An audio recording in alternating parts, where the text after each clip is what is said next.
Oh, hello there. Bengal Jim Mcmahon here again.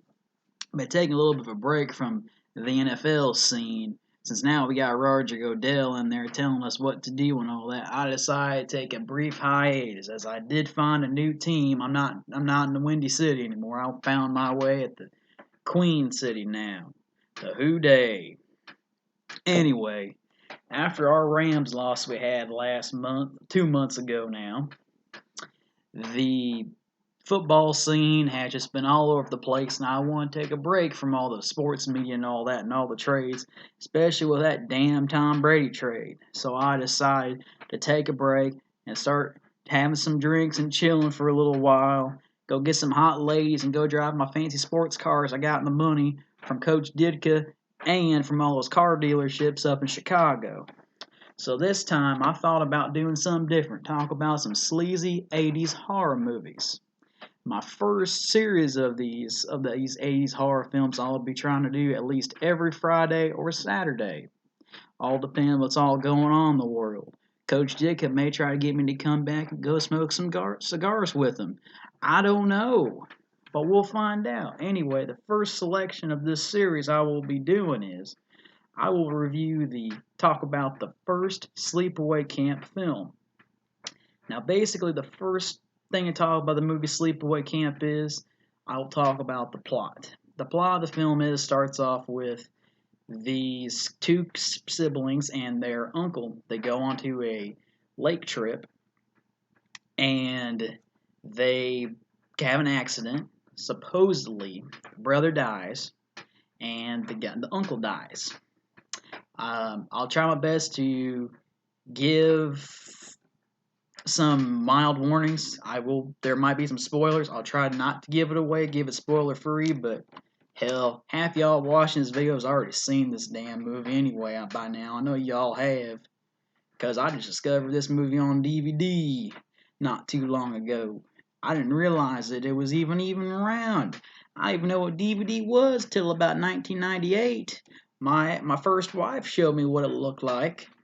But we won't talk about my life too much. I'll be talking about this. So anyway, after all this happens, years later they go to a camp, and so after that they go to this Camp Arawak, and this camp is basically kind of like similar to a certain other camp to another film. But we'll get to my possible small rant later on, and called Camp Arawak. And they go there for a summer, and it's the cousin and the supposed sister that survived. And it is pretty much they go to this Camp Arawak. Angela girl that survived is all quiet and all awkward, played by Alyssa Rose. Who, I mean, for playing someone that's mute, she does a good job for what she can do. And I do enjoy the child acting played by the cousin. I thought he did a good job. I thought he was entertaining. I thought he was funny at times. I mean, needed. And then all this stuff starts happening later on this camp that have had, people get killed and all that. And they get killed some pretty damn crazy ways. There's a part where this very perverted cook, he gets pretty much boiled. And there's a guy who gets killed later on in the film with, I think it's on the back here. No, it's not. Damn you, Anchor Bay. Anyway, there's a guy gets killed in the archery range. There's a guy that gets killed under a boat in the water. Crazy, dumb teenage girls get killed.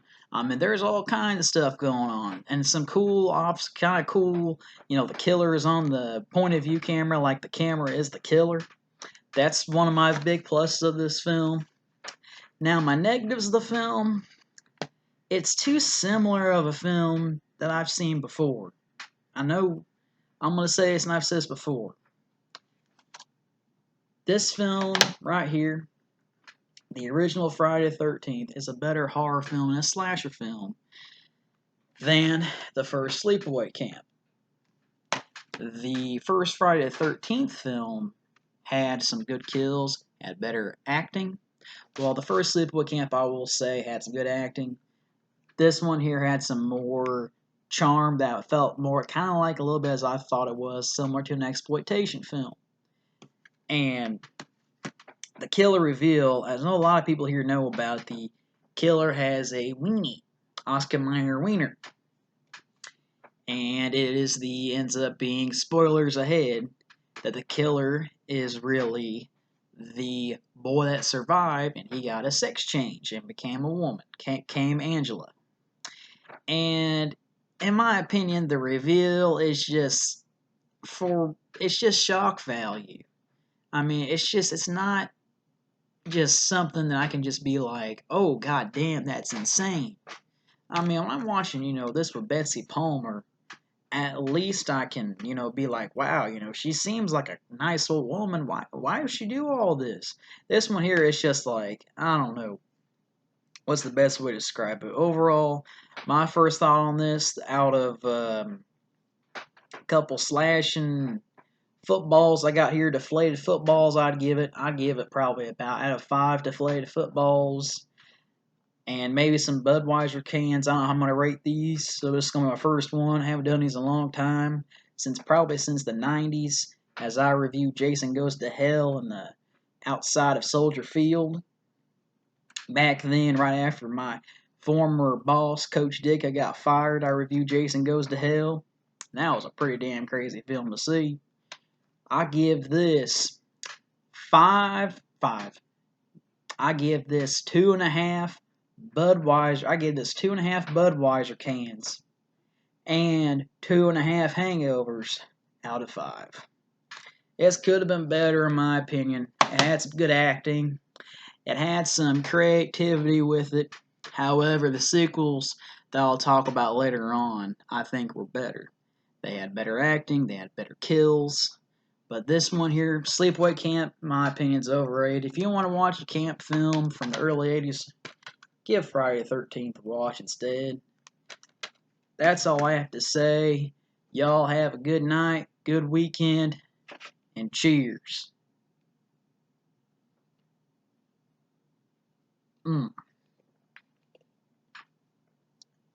That's a damn good juice, I tell you. That's some juice y'all need, kids. Get some juicy juice.